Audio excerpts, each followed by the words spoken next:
Eric Elliott. I'm an internet developer. I am a Bitcoin miner.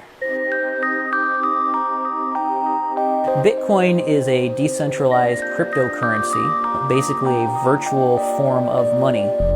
Bitcoin is controlled by a software algorithm. In order to control the amount of Bitcoins that are released into the economy, the algorithm determines that there's only so many that are mined during a certain period of time. Currently, that is 25 Bitcoins are found about every 10 minutes or so.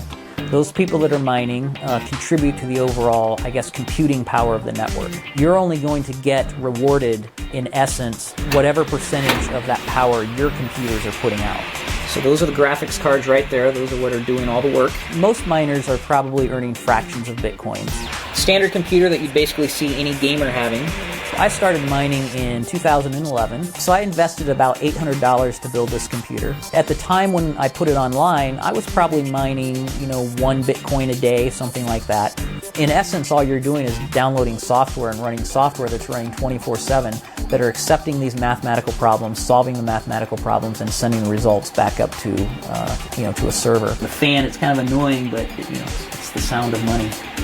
There's not really much technical know-how that you need apart from being able to keep a computer up running 24/7, but you don't have to be a programmer. Definitely don't have to be a cryptographer. Up to now, haven't really spent much of the Bitcoins apart from reinvesting them in new hardware. The new machines are basically going to be in a case. The next iteration will hopefully have a quieter fan and make more money. If you want to make money with Bitcoin, mining is not the way to do it. You're better off trading Bitcoin. In trading Bitcoin, there's a lot greater risk. Understand? Do you? Do you? This is it.